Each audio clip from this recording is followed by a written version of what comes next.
Okay, well, welcome everybody. I am here with someone I consider at this point a friend, but you've been someone in our community for a little while now, or a good while now, and someone who I've come to trust and respect as a leader within the community. Joshua Goldberg, welcome. Thanks so much, Leo. So I invited you on without knowing exactly what we would talk about, but I have a sense that you've done a lot of work both with yourself and, of course, out in the community that will be enlightening in terms of what we're talking about with doing, work with resistance and fear and uncertainty. And as I talked to you about before we started recording, I believe that a lot of us will come to that with a certain perspective, and I think that we don't understand that there might be other challenges or other perspectives that we don't have. And so I wanted to talk to people like yourself who have a little bit more of an understanding of that so that we could shine some light on that. I think it's fascinating, and I want to dive into that with you. Thanks, Leo. I think the first time we sort of met on this long distance kind of meeting was some years ago. I wrote you critical about one of your Zen Habits blog posts about how it was reflecting a lot of privilege and how that wasn't the experience of everyone. And I really admire that over the years of us getting to know each other, you've always been so open to learning and questioning what you're not thinking about or what you're not considering. So I'm really delighted that you've offered me this chance to talk with you about it. Well, yeah, thank you for that acknowledgement. And what I like to acknowledge about you is that you've always come to this with such compassion, like a gentle way of reflecting, like, oh, you have some privilege here. Like there's stuff you're not seeing. And I always felt like it's such the way that you approached it made it easier for me to be able to take a look at this and be open about it. So thank you. That's great. I mean, it's not like I'm the world's most marginalized person. I have white skin privilege and I have some class privilege. And so I've learned a lot from people over the years about my own failings and where I can do better. And people have been so gentle and compassionate with me as well as firm, and really helping me step up, believing I could do better instead of just writing me off as, you're just another person who's never going to do better. So I come at it from both experiences.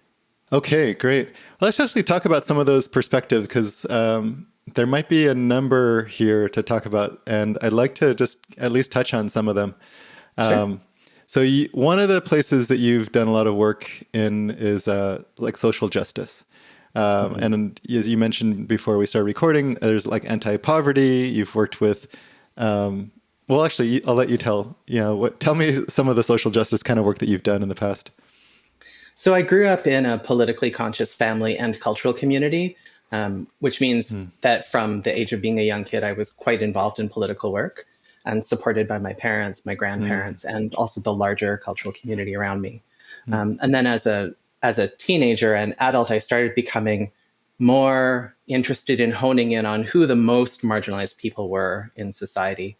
And as I was coming to terms with being a transgender person, I did work on that for a while, but what really interested me was people who were sort of moving between life in prison and life unhoused. So moving back and forth between the street community and prison. And people living outside just were experiencing such a grind from day to day that I wanted to support as best I could, but also that's who I found most resonance with for myself, specifically people who use drugs and were living outside. That's where I felt most at home and felt most embraced for who I was instead of having to live up to a particular standard of who I should be. And so that's where I also found sort of my heart connections with people. Yeah. Wow. That's brings up a million questions now. So we'll see. I think that's quite fascinating because I think for a lot of us, I include myself in people who've grown up with privilege, we actually we feel less comfortable out, in those kinds of places with that community. And the fact that you feel more at home and embraced there, I find that to be fascinating and really beautiful. Yeah. Yeah. I mean, it's not that it's always easy, because I have a home and lots of wealth compared to most people who are unhoused. And so navigating across those lines of power and privilege, and especially up here in Canada where I live, poverty is so intensely racialized as well. So it's Mm, often Indigenous and Black people who are the most marginalized, both in prison system and in terms of the street community. definitely not So just in Canada, right? yeah, Yeah. so it's not that there's some like idyllic, we all hold hands and play the guitar or something, but I think that within the street community, at the time that I started meeting people and getting to know and love people in it, there was a real sense Mm, of collectivity and looking after each other and a deep ethic of mm. care. That's changed, just Oh, like has it's it? changed in society in general. There's much more individualism now and people sort of hustling to survive at each other's Mm, expense now. But when I was really diving in my early 20s, yeah, just the generosity and care, I didn't see that in mainstream society. And I didn't see acceptance of people like me either. Like in normal society, in normie world, I was a bit of a freak because at that time, being visibly transgender wasn't maybe as understood as it is now, which obviously there's lots of backlash happening now. But, 27, 28 years ago, like I was the only person in the city who was going through that, who was out and open about it. And mm. people in the street community just didn't care, like they Really? really didn't care at all. They cared about how I acted rather than who I was, which for Mm. me was very liberating. And Wow. I still think of people from that time and the gifts that they gave me around accepting who I was and not being afraid to be who I was. Yeah. Mm. I'm finding myself very, very moved by that. That's a really, really beautiful thing. What an incredible like lesson of self-acceptance to be able to get in a place that I think most of us would find surprising, and that's just because we don't know much about it. Um, okay, so you've mentioned a number of perspectives that I'd love to like touch on. So you've mentioned being a transgender person. You mentioned people are unhoused, and with dealing with poverty, people in prison. Have I left anyone out? Well, racial, I guess racial perspectives as well. So people who are Black and Indigenous. I feel like there's one more that I'm missing that you've mentioned, but It all intersects. it all I mean, intersects. so Okay. many of the people who are in that situation are also disabled. So Ah, a huge percentage of people who are moving between prisons and the street have disabilities, often multiple disabilities. So again, for me, there was that point of connection. Yeah. did you ever, as someone moving into these spaces, I know that you've talked about feeling embraced. Did you ever have to deal with your own uncertainty and discomfort of stepping into these spaces?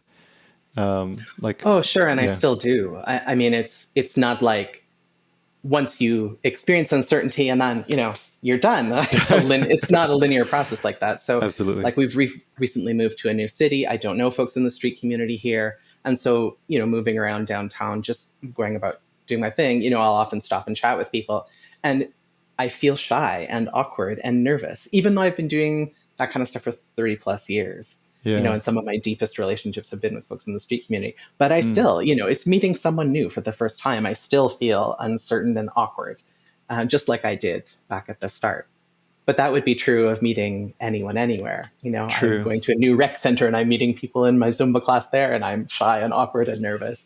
So it's not like I'm more nervous or more uncertain when I'm meeting folks who are Okay. unhoused. I actually find it easier, honestly, because my experience, not wanting to stereotype, I mean, there's great diversity, but most of the people who I end up chatting with are folks who are really gregarious and outgoing and Oh, actually want really? to have a conversation, Oh, that's cool. and are funny. Like to survive, you have to be able to find the humor, and so it's often quite easy to have those conversations compared to like when I try and interact with someone who wants to talk about their recent cruise ship trip or something that like I can't relate to at all, and I think I probably look quite stiff and awkward. Whereas when it's someone talking about stuff that I know about, it's easy to share a laugh over that. So That makes sense.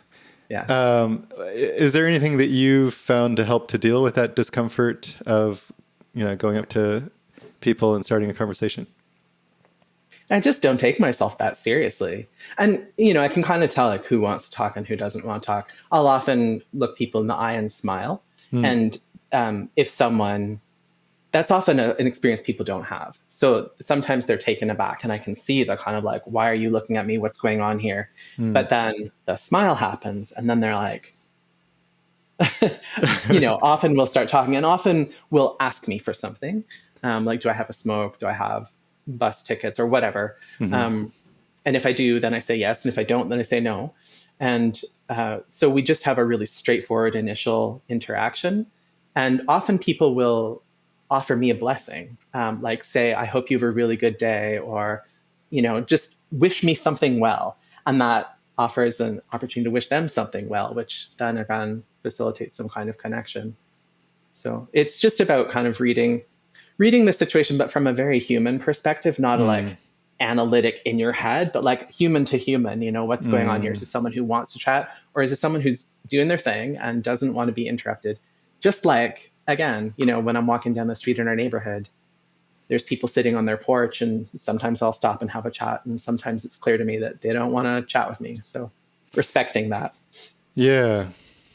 Beautiful. Thank you for sharing that. Is there, as someone who would like to start conversations more with people who are unhoused or facing these kinds of challenges, like, is there anything that you would tell me? Like, is it something that we could all be doing? Even if we don't have 30 years of experience.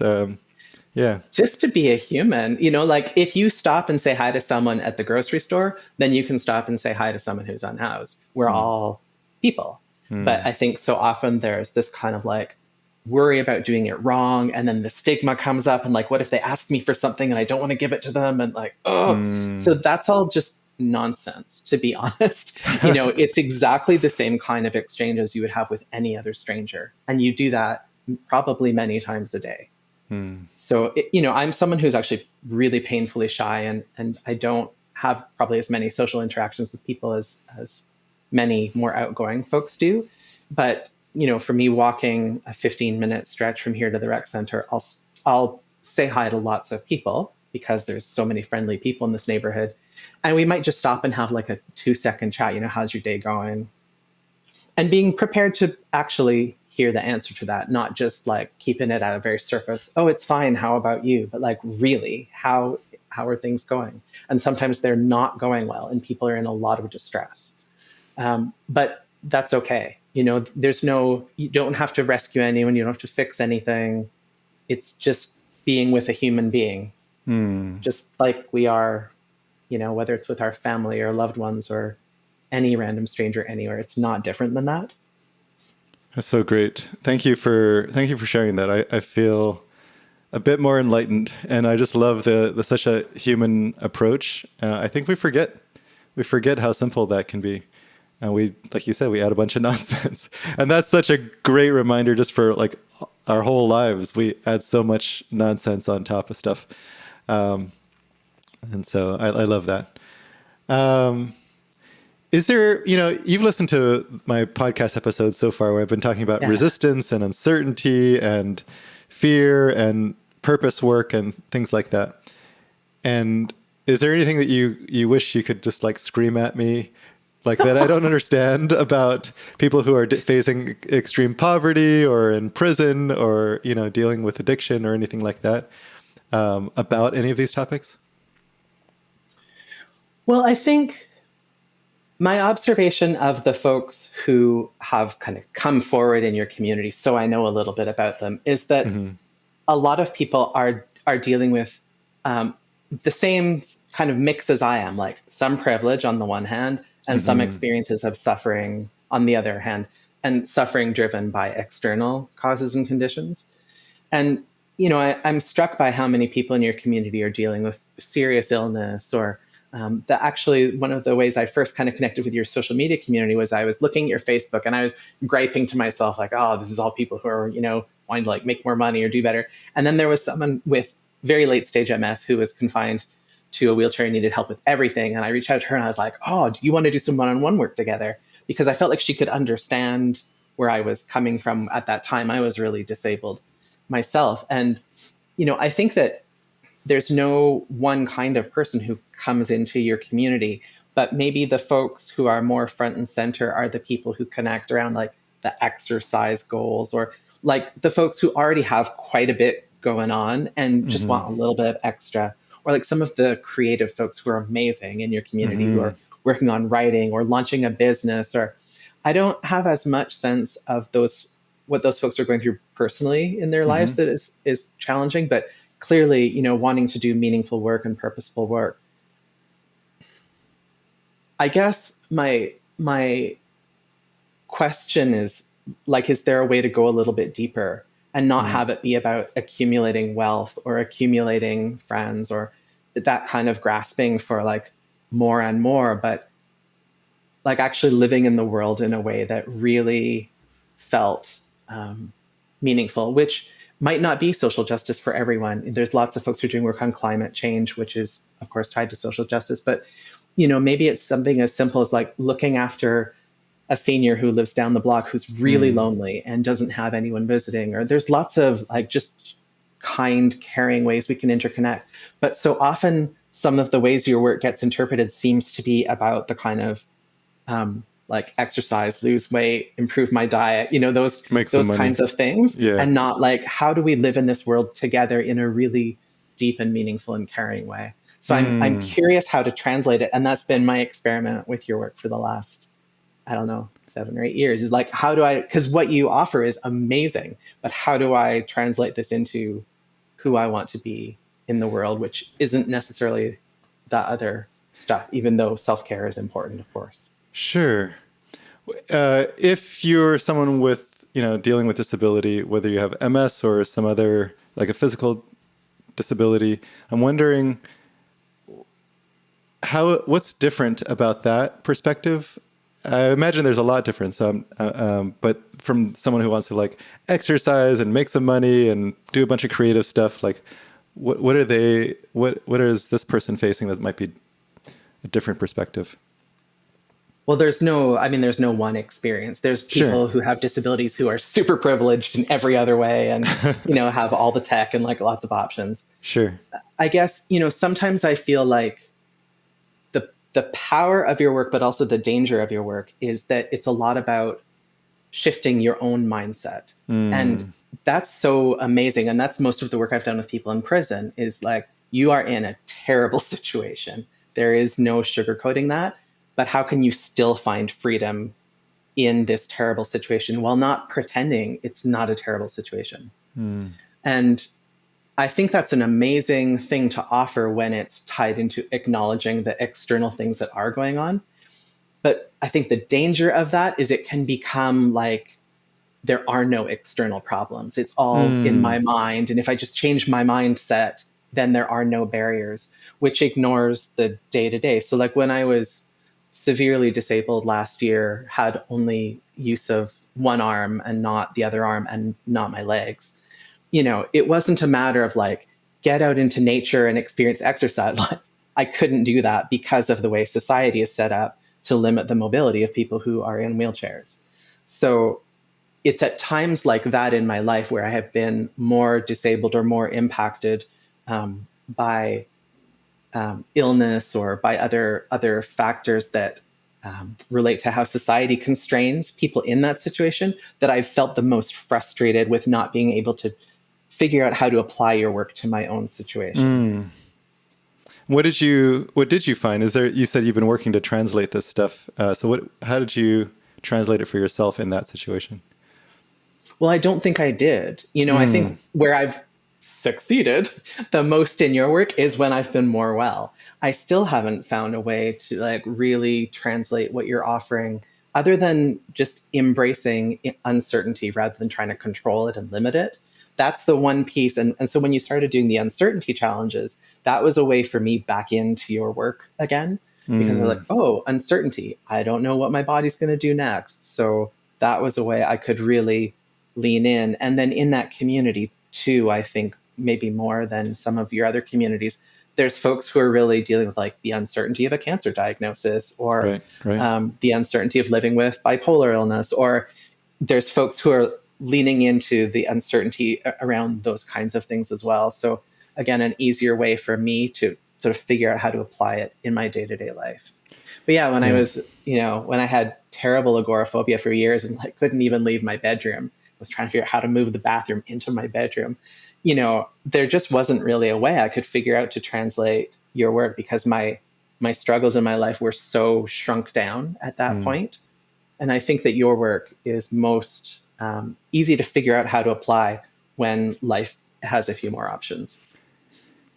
So I can't see a way into your work for the folks who I connect with in the street community. It's just not going to speak to their immediate reality. Like, uncertainty about where you're going to sleep that night is a really, really different thing than when you're trying to create something and you feel a bit nervous about putting it out into the world. And that's not to minimize the No, terror I of totally that, get it. but they're just different experiences. Absolutely. Well, if we take my work out of it, like the Leo, the Zen habit stuff out of it, what would help with someone who's dealing with that kind of uncertainty of like where you're going to sleep? I think the ability to stay present with it, to not try and fix it or solve it. Folks are so resilient. Like, there are people who have just become unhoused for the very first time in their lives, and that's a different situation. But mostly people have been dealing with that for a while already by the time we have a chat. Um, and they already know how to survive that, and might be miserable on one particular day. Like, it's really grinding them down on day where it's particularly hot, particularly cold, or, really rainy. And it just, the frustration of the constant displacement and people being nasty to them, like, it does wear on people, and they are having a particularly bad day. But mostly people know how to survive in ways that I probably wouldn't. Mm. I'd be much more hapless if I was in that situation.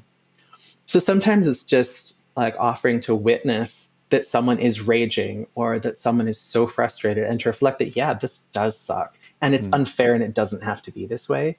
It's not your fault you're in this situation. It's a societal problem. So yeah, often I find that's what folks need, is like the acknowledgement that they're human beings and it's really unfair Mm. that they're in this situation. People don't need me to like call a shelter. They know all the services around town already, and they don't need me to rush in and, you know, offer solutions or suggestions, or that's not what it's about. Yeah. But saying, Acknowledging oh, they're just human stay with the beings. uncertainty, open to the uncertainty, like, I would never say that. you Is there know? a way for them to be able to embrace the uncertainty other than saying something like that? Do you see a way in? Well, people do embrace it with humor. Mm. Humor, and I mean, in the old school days, generosity. So like some of what I learned was from women in the street community who really had like a lot of uncertainty about their safety on a minute by minute basis, especially Mm. sex workers. And the way they coped with that uncertainty was to look after each other, and also to have extreme generosity. So people would often offer me smokes, um, and would often offer me kind of the last thing that they had. And Wow. when I started engaging with Buddhist community, I recognized that generosity was like a deep practice of survival and Mm. willingness to trust the universe would provide what was needed, instead of holding and hoarding and, trying to control it that way. So that was how I saw people over and over again, really fearlessly leaning into uncertainty, Wow. that willingness to give away their last whatever without any idea where they would get the next one. And I see people share food in the street community with each other all the time. Like, just the other day, I was at a bus shelter and there was a woman who had just experienced some violence and was bleeding, and she was really upset. And the person next to me in the bus shelter, who was also visibly poor, visibly indigenous, said, "Hey, do you need a sandwich?" And he offered his sandwich to her. And I see that all the time. It's like real ethic of care and willingness to give what you have to someone who's having a harder day than you are. Yeah, that's amazing. Um, I think this is stuff that I don't ever see, and just you Oh, being really? able to relate these stories to me, like, um, it brings a lot of humanity to something that I wanted like turn a blind eye to, just because of my own discomfort.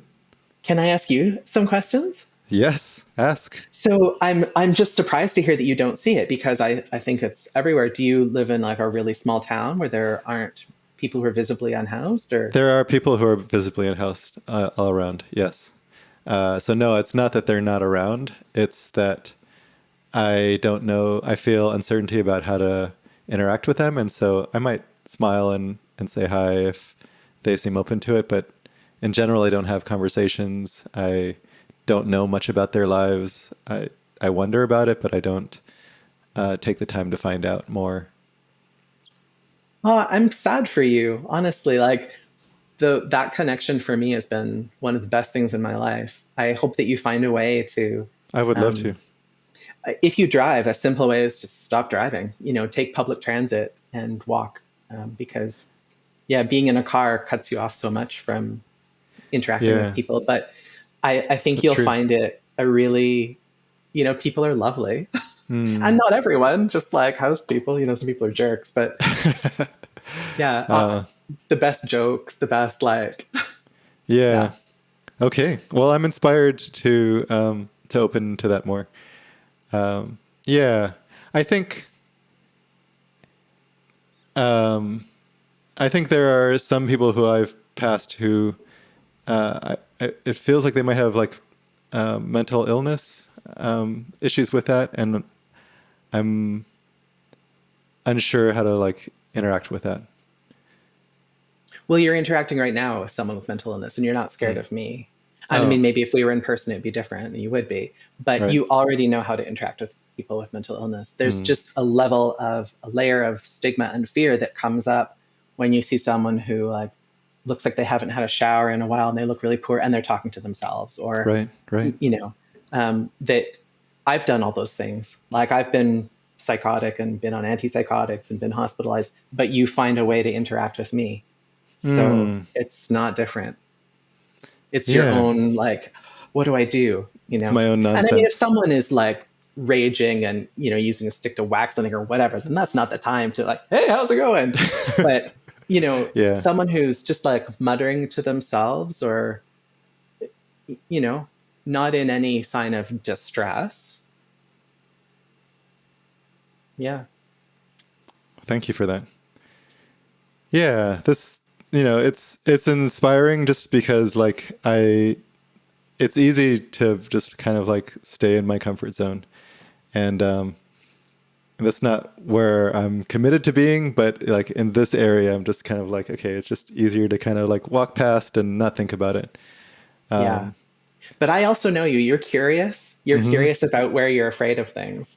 Yeah. So, and I've seen you lean into something that you maybe don't know about. So I know you have it in you. Oh, yes, I do. And I appreciate you being able to see that and acknowledge it. Thank you. Um, okay, let's see. There's a couple of places that you've mentioned that I want to come back to. Would that be okay? Sure. Okay, so you mentioned agoraphobia, and you've Mm. shared that with me in the past, and it strikes me as a really like a much more intense version of what a lot of people are facing at a much lower level. Just like it's Mm. not just like being afraid to go out, although I think COVID has really like increased that for a lot of us. It's like not knowing how to socially interact with people and being a little bit more anxious about that. But it's just like moving out of our comfort zone becomes harder and harder, especially as we reinforce our comfort. And that's kind of how I'm seeing it, but I haven't ever had agoraphobia, so I'm wondering if that feels true to you, or maybe you can enlighten me.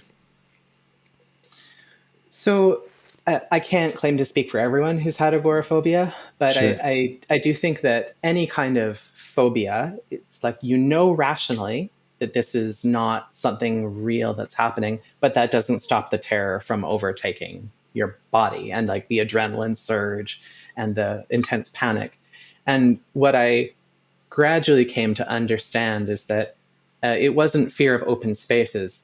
I'm fine in open spaces. It was fear of engaging with people, Right. and that was related to past trauma. And so, um, Mm, for me, I would have panic come on very suddenly and very unpredictably when I was out in public, and it was very embarrassing to me. So I would be. There was one incident that I remember just so vividly because it was so ridiculous. I was in the grocery store and I opened the freezer and reached for a bag of frozen peas and I lost it. No idea why. There was nothing about that situation that wasn't something I hadn't done a zillion times before. But I was suddenly flooded with adrenaline and a state of dire panic that I had to get out of there right away or something terrible would happen. And, for me, the panic was so intense that I would bolt. So if it happened when I was in a car, I would open the door and bolt out of a moving vehicle. So it was a Oh, wow. very shaky experience for me of like not feeling in control of my own body and not feeling in control of my actions. And there were many times when I just took off and then I was like, I have no idea where I am and I have no idea how to get home. This was before cell phones. Um, Hmm. and yeah, it was a very unnerving experience for those years that I struggled that much. And so I began to shrink my world down quite intentionally because I was like, oh, I'm safe when I'm in the house. I don't Hmm. experience, if I'm panicking when I'm in the house, I No might one will take see off, it. but I kind of know my neighborhood and no one will see it. It won't be so embarrassing. Um, and no one will call. I was terrified that someone would call the police if they saw me Hmm. freaking out because I would be like perspiring really heavily, sobbing, unable to verbally communicate, often for an hour or so at a time. And I was terrified that someone would, because they saw me in mental health distress, would call the police. Hmm. And because I've done lots of work against policing and have had a friend killed by the police, that was also Hmm. a very terrifying prospect for me. So I stopped leaving the house, and it made sense to me at the time, that I was safe inside the house. And then it started to happen inside the house. I was like, oh, I'm not really safe in the living room. I should go into my room. And I eventually kind of confined myself to this little like 8 by 9 foot room and kept the door shut and the curtains drawn all the time. And my partner at that time, it was very distressing for them and very hard on them. Sure. And I have a lot of regret about that. Hmm. But eventually I started to read about it. I hadn't seen a mental health professional because I hadn't been able to leave the house. And so I didn't understand that that was agoraphobia, but I started to look up experiences that were similar to mine to try and understand like, what was happening to me. And gradually understood that to treat agoraphobia, you have to be willing to move outside your comfort zone. And that began for me a long process of um, being fine that I have panic sometimes and look weird and that it unnerves people. And, but it's just, it's who part of my how I am and who I am, and it's not a big deal. And Hmm. if I'm not embarrassed, then other people's reaction is their problem. Actually, I'm not a danger to anyone. I just look in ways that for them are unnerving, and that's their problem, not mine. So Hmm. I worry less about taking the bus and doing things where I'm like, man, I'm in this space with a lot of people. What if I like freak out? Which has happened to me many times. I have freaked out on the bus, and it's been fine. So it just it was like accepting that I wasn't in control of my actions and really accepting that I'm not in control of most of life and I'm fine. Both are true. Yeah. So when I kept trying to exert more control, that led me in the wrong direction. It was opening up to not being in control and that I was okay. That was for me the way out of that experience. So, such a power, like there's so much powerful stuff there that I think applies to everyone's lives. Like we don't all have such intensity and necessarily panic attacks or anything like that, but there's some elements there that I want to highlight because they're important for all of us. And I actually think this is how it works: is that our comfort zones shrink down smaller and smaller if we let it, which is kind of the default. We will let it if we don't actively work to expand. And so like that's a very like vivid example of what can happen. And you could see this as we get older, like aging often will have this where people will have their lives, they'll travel less, they'll get out less, they'll have less friends, and they'll be more and more staying at home. It doesn't have to be older, actually. It happens in our 30s and 40s. But Well, and COVID did it for a lot of people who yeah, were housed. I was watching everyone else's experience and I was like, oh, people are kind of going through what I went through. And I saw that they weren't prepared for it and yeah, like didn't know what to do with it. And I had some tools already. And so yeah. was able to kind of extend out a little bit and offer people some tools. But yeah, I think Amazing. collectively, and again, not everyone had the same experience of COVID. Most of But it my happened to a partners lot. it happened Yeah, to a lot of people. yeah. And reaching back out again and being willing to experience. I mean, what a wild situation to feel like if I get physically close to this person, they might kill me, you know? Yeah. And it Bodily harm. reminds me of the Yeah. 80s. Oddly enough, it reminds me of the 80s and Mm. HIV and AIDS in the gay community, and how people were like, oh my God, if I'm intimate with you, I might die. Like, just how do you overcome that kind of intense, realistic, but also can't live that way, a kind of fear of connection and intimacy? Yeah, it's a reasonable fear to have, like we have good reason for it. Mm. Yeah, and it's visceral. It's like hard to overcome that. And the fact Yeah. that you were able to, and what you shared was just like an acceptance of like, I'm gonna, look weird sometimes. I'm just gonna have this Yeah. experience. And I love that acceptance of yourself. It actually reminds me of some of the acceptance of yourself that you mentioned earlier, like how liberating that can be, and just like letting people have their reaction. I think that's an important one as well. Is we don't trust ourselves with other people's reactions. Like if someone is going to have this kind of reaction, then I don't trust myself to be able to like be with that or to deal with it or to be okay with it. So if someone else is freaking out about me freaking out, I don't trust myself around that. And you developed a lot of trust. Like it's okay if people have their reaction. Like they're going to have a reaction, and that's kind of their reaction to have. And it's your job to kind of like focus on, what you're going through first and have some acceptance there. Well, and again, I Yeah. think this ties back to the thread we were talking about around privilege, that as a younger person, my ability to survive some of the situations I was in, relied on kind of pacifying the other person or trying to get them to like Mm, me, or so that kind of you people had pleasing to. as a way of survival, right?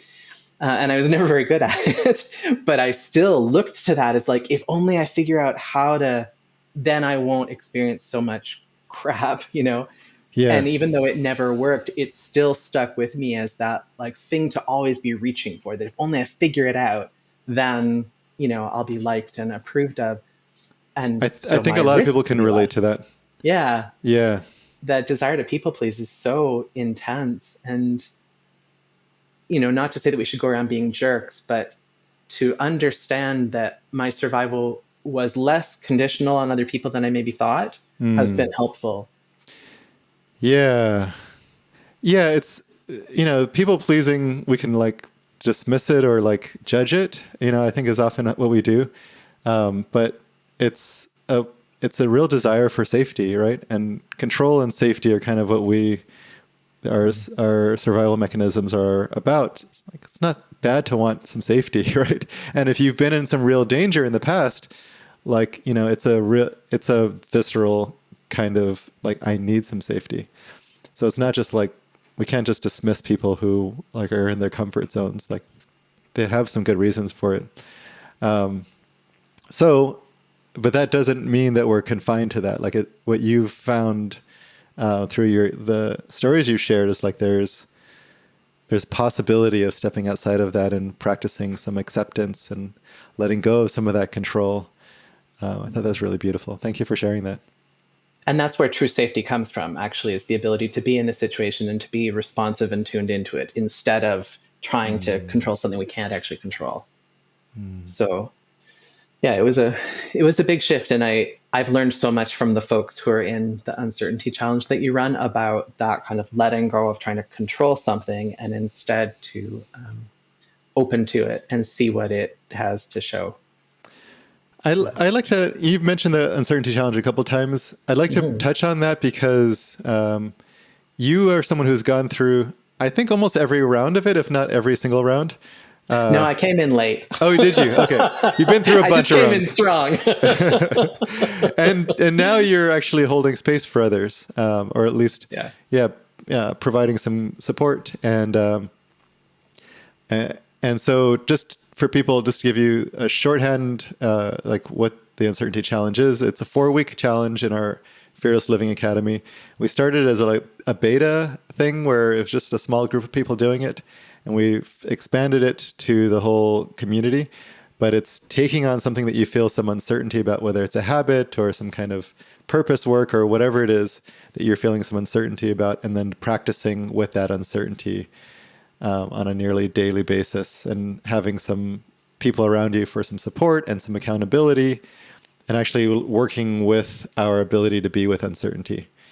Am I missing anything from that description? No, it's great. Okay, great. And so we're learning a lot from people who are going through this, but I've been seeing some really amazing things happen within the community, and I give you a lot of credit. There's others as well, so not just you, but you've been really amazing. Like, some of the most incredible qualities have come out. You've always had them, and you've done this in other places, but I've seen it there in the Uncertainty Challenge. So I really acknowledge you for the generosity that you are, the love and compassion that you are, and just that incredible presence. Thanks. When we talked about doing this podcast, it wasn't at all to plug the Uncertainty Challenge. Sure. It's just, so it's not like, oh yeah, now I'm going to subtly work in the Uncertainty Challenge. No, but I know. It's been so influential I did that, in my not you. life, really. Like I'm talking about it with lots of people because Right. it's been so helpful at a time when I'm going through tremendous uncertainty that can't really be worked on in the challenge. My dad is dying, and someone who I was really, really close with and was a caregiver to for years died in January. So it's a time of just that uncertainty of how do I experience the world without the people who've been closest in my heart for a while. Sure. And, there's no like, I'm going to take half an hour a day and work on that. But through working on other things where there is more of a container, I've just found it so helpful to be able to practice being with uncertainty and learning to fall in love with it, really. Yeah, which helps me a lot to deal with the impending loss of my dad and the grief still about my friend. So yeah, it's been really, and the connections and the people who do it are just such depth of willingness to engage in hard things. Yeah, it's sometimes hard in this society to find people who want to lean into hard things. People are like, how can I avoid hard things? So to find like-minded people who are curious and like, that feels hard, I want to do it, I actually think there's more people are more like that than they even give themselves credit for. But yeah, just to have other people like yourself who are there saying yes to that, it creates permission for people to actually say yes to it. It's like, oh, could I? So again, I acknowledge you for that. Could I ask you? Could you give us an example of something that you have worked on in the Uncertainty Challenge that's been it was really beneficial to work with? Sure. So I mentioned recently we moved to another city, and it's a city I've never lived in before and had only visited twice before. So I don't know anyone here mostly. And there's a lot that's unfamiliar to me. It was a move across provinces, so there's a lot that's just unfamiliar, and I was pretty miserable. I expected that the move would be a little bit destabilizing to my mental and physical health, but I didn't really expect that it would be so destabilizing. And I was just really miserable the first month here, and felt like I had kind of stepped back years, really. I was having a lot of panic again and just really afraid to do everything. And I didn't feel okay in our house, and like nothing felt okay. And so I decided for the 4 weeks of the most recent Uncertainty Challenge to have a target of doing 1 hour a day to do something around embracing life here. With the vision that I would feel rooted and joyful in our new home. And so for an hour a day, I was like, what can I do today that will be really about celebrating here? And it completely changed over the course of just 4 weeks. Wow. From being totally miserable and feeling super overwhelmed to actually being really excited to be here and loving the house, just loving being here. So I was really surprised at how it shifted so quickly once I put in the dedicated time to actually doing some of the things that needed to be done here. So incredible to hear that. I'm inspired and moved by not just this, but everything that you shared. I'd like to. Oh, well, thank you for sharing all of that. Like, it's just such an incredible thing. And what I want to say from this and a number of other examples that you've shared here, like your agoraphobia story and really just like a lot of the things you've been sharing is I really acknowledge you for just having this intention to work with some things that can be really uncomfortable, really hard. Like, you talked about terror, like that's not easy stuff. And yet, like you standing here before me today, it feels like you're a completely transformed person from that person. Like, it's not that you don't have the same beautiful human heart that you always had, but like, I wouldn't have guessed that you've gone through that agoraphobic phase and, a lot of other things that you've had to go through in your life. And it's just really incredible, just showing the possibility of the kind of work that you've done, the self-acceptance and the like loving way of moving yourself out of your comfort zone and the incredible intention that you've shown. I just want to acknowledge that kind of transformation that you've modeled for us. Well, it's not, I mean, I really can't, I don't know how to explain this. It's not like those things don't still happen. Sure. Like this has been part of one of the frustrating things for me with dealing with, for example, being on disability benefits is I'm happy. I'm not miserable. I have worked really, really hard to be happy with my life. And so periodically when they reassess me, they're like, well, if you're not miserable, then we're going to kick you off benefits. And like, I'm still disabled. Like I still don't sleep sometimes for long stretches of time. And I still have panic. It's not like those things Have went gone away. away. And it's really, I think the person who's most helped me is a Zen priest named Claude Anshin Thomas, who was in the Vietnam War as a young man and has still really severe post-traumatic stress disorder. And he showed me like the PTSD didn't go away. He just learned to develop a different relationship to it. And That's right. so it's this funny thing of like assumption that if you're happy then you must be over it or like put it behind you, and it's not like that. It's just that it's become integrated into my life in a way where I'm not struggling with it in the same ways that I used to, but it Yeah. still impacts my life on a day-to-day basis, if that makes sense. 100% makes sense. Yeah, thank you for sharing that, because the way that I put it, it might seem like it's all gone. You don't have to deal with that anymore. And I love Yeah. that you share that's still there. You're still dealing with it. And yet your relationship to it's changed. I thank you People for love sharing the that. transformation story. They love the like from, this terrible situation to like suddenly I see that all the time in how people relate to folks who are unhoused. Again, just looping back to what we were talking about earlier. It's like people love the, I was miserable and on the streets and using drugs. And then I like went into It's rehab and magic.